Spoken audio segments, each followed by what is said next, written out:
조갑제 TV 시청자 여러분 안녕하십니까? 2020년 9월 23일 오전 5시입니다. 새벽에 일어나서 인터넷 검색을 했더니 국민들이 들으면은 상당히 화가 치밀을 내용이 있어서 제가 먼저 소개를 해드려야 되겠습니다. 문재인 대통령이 유엔 총회 화상 연설입니다.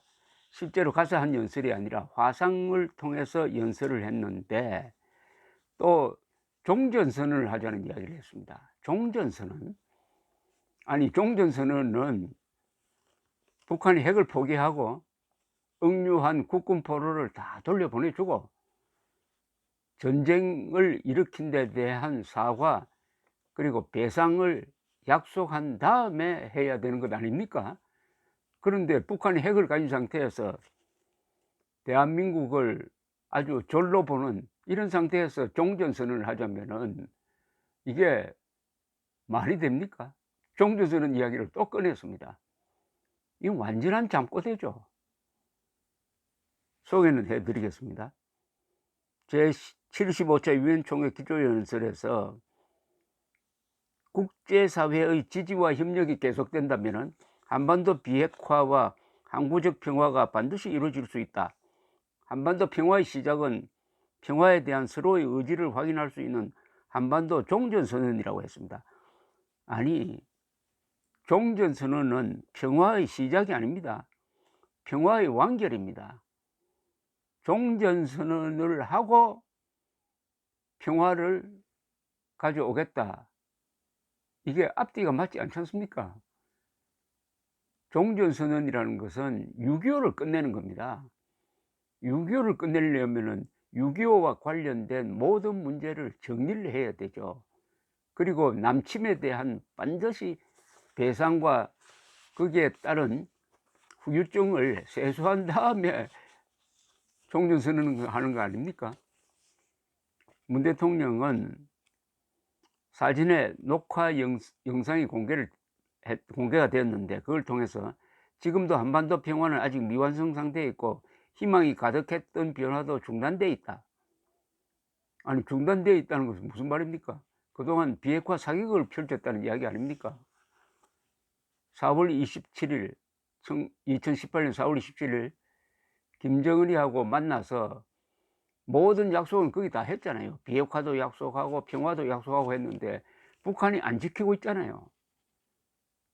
그런데 그것을 지키라고 하면 되지, 아니 약속 안 지키는 것을 그냥 방치하고 또 다른 약속 만들지 말고 그 약속을 지켜라. 4.27선언 지켜라. 비핵화 약속해라. 약속했으니까 이행하라. 이렇게 해야지. 그것 말고 또 종전선언 다른 약속을 하자는 겁니다.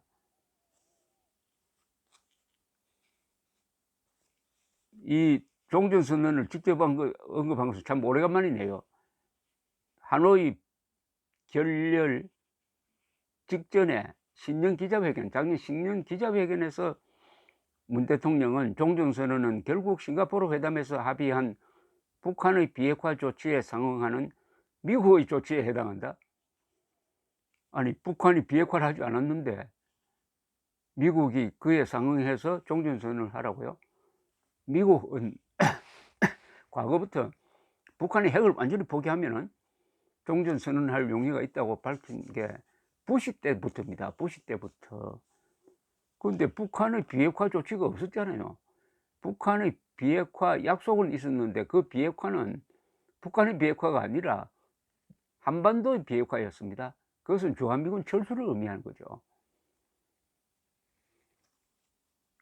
문 대통령은 2018년 9월 유엔 총회 기조연설에서도 앞으로 비핵화를 위한 과감한 조치들이 관련국 사이에서 실행되고 종전으로 이어질 것을 기대한다. 비핵화를 위한 과감한 조치는 누가 해야 됩니까? 북한이 해야 되는 것 아닙니까? 대한민국이 비핵화할 게 있습니까? 미국이 비핵화할 게 있습니까? 미국이 한국에 있던 핵무기 다 꺼내갔는데 관련국들이 운운하면 안 되죠. 북한이라고 박았어야죠.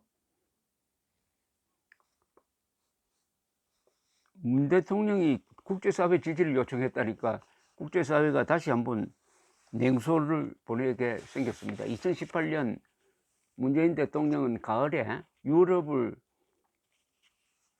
돌면서 북한에 대한 제재 해제를 요청을 하다가 아주 냉대를 받고 말았습니다. 유럽의 한 수상은 미국 측에 아니 우리가 문재인 대통령이 있는 한국을 위해서 대북 제재를 하고 있는데 위협을 받고 있는 사람이 와서 제재를 해제해 달라고 요구하는데 이런 사람하고 같이 일하는 당신들 참 골치 아프겠구나라고 이야기했다고 김무성 당시 의원이 전한 적도 있습니다. 그때 심지어 바티칸에 가가지고 교황에게 김정은이가 초청장을 보내면은 북한으로 가겠느냐라고 물었고 교황은 아주 신중한 말을 했는데 문재인 대통령이 마치 방북을 수락한 식으로 이야기를 해가지고 또 한 번 언론이 오보를 한대로 만든 적도 있지 않습니까? 그런데 무슨 면목으로 지금 국제사회가 종전선언을 지지해달라고 합니까? 무슨 명목으로? 문재인 대통령이 또 오늘 이상한 말을 하나 만들었네요. 남과 북은 생명 공동체라고 했습니다. 남과 북이 왜 생명 공동체입니까? 서로 북한 농명정권은 대한민국 생명을 지금 빼앗으려고 하는데 형사와 살인범이 생명 공동체로 존재할 수가 있습니까? 생명 공동체란 말을 어디겠습니까? 세상에 생명 공동체가 어디에 있습니까? 생명 공동체가 어디 있습니까? 그동안 나는 남북 모두에게 도움이 되고 함께 잘 사는 평화 경제를 말해왔고 재해, 재난, 보건, 의료 분야에서 남북 간 협력을 강조해왔다. 코로나 이후의 한반도 문제 역시 포용성을 강화한 국제협력의 관점에서 생각해 주길 기대한다. 포용성을 강화한 국제협력이 어떤 거죠? 지금 감이 안 잡히는데요. 그렇다면 말장난 아닙니까? 포용성을 강화한 국제협력. 국제협력이라는 것은 다 포용성이 있다는 이야기인데 백신과 치료제의 개발을 위한 국제협력뿐 아니라 개발 후 각국의 공평한 접근권이 보장돼야 한다. 한국은 선진국과 개도국을 잇는 가교 역할로 기후대응에 적극적으로 동참하면서 개도국에 한국의 경험을 충실히 전할 것이다. 지금 문재인 정권의 탈원전은 이거 온실가스를 증가시키는 것이라 해가지고 국제적으로 비판이 되고 있습니다. 환경을 파괴하는 대통령입니다. 원전을 가동률을 줄이니까 원자력 가동을 줄여들면은 석탄, 석유 발전소 많이 돌리면 어떻게 됩니까? 미세먼지 그리고 유해가스 많이 나오고 그 다음에 그것을 대체하기 위해서 태양광 발전소를 만든다고 해가지고 산림을 깎으면은 그 숲이 부담해야 할 온실가스 감축 기능을 못하게 되잖아요. 이래저래 환경 파괴 대통령이죠. 문재인 대통령은 법치 파괴, 안보 파괴, 역사 파괴, 그리고 환경 파괴 대통령으로 기록될 것입니다. 지금 종전선언 이야기에 대해서는 볼턴 회고로 보면 잘 나와 있어요. 북한은 종전선언에 대해서 별로 관심이 없더라. 이거는 문재인 대통령이 국내 정치용으로 하는 것 아니냐. 종전선언을 한 다음에 그 다음에 무슨 낮은 단계 연방제 등등 해가지고 헌법 개정 그리고 대한민국의 국채를 반공자유민주주의에서 완전히 다른 쪽으로 바꾸려는 그런 의도 아니겠느냐 하는 식으로 암시를 딱 던진 대목이 나옵니다. 종전선언 1953년 7월 27일 정절이 되었습니다. 지금은 아직도 전쟁 상태입니다. 전쟁 상태를 종결하려면 북한이 해야 될 일을 제가 꼽아 보겠습니다. 첫째, 남침에 대해서 인정하고 사과하고 배상해야 합니다. 두 번째, 핵무기를 폐기해야 합니다. 그리고 납치해 간 한 20만 명 되는 사람들의 생사를 확인하고 살아있는 사람 돌려주어야 합니다. 무엇보다도 6만 명의 국군포로를 생존자가 아마도 있지 않겠습니까? 우리는 6만 명이 다 살아있다고 간주해야 됩니다. 을 송환해야 합니다.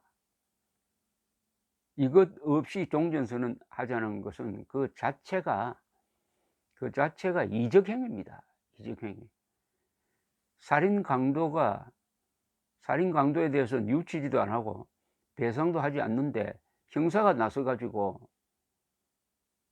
상관들한테 돌아다니면서 저 형사와 살인범이 앞으로 잘 지내자던 우호조약 맺자, 친구가 되자, 합방하자, 그걸 좀 도와달라, 이런 식으로 로비하러 다니는 것 아니겠습니까? 종전선언을 말하기 전에 문재인 대통령은 2018년 4월 27일 판문점 이른바 비핵화 선언이 사기였다는 것을 인정해야 합니다. 비핵화 사기극 이제 안 통합니다. 임기 몇 년 남았습니까? 10년 남았습니까? 2년도 안 되잖아요. 이제 얼마 남았습니까? 1년 한 6개월 남았습니까? 잠꼬대, 생명공동체. 어쨌든 우리 국민들이 오늘 아침에 신문을 딱 펼쳐보면 또 짜증을 내게 생겼는데 제가 먼저 짜증을 내고 여러분들에게 보고를 해드렸습니다. 감사합니다.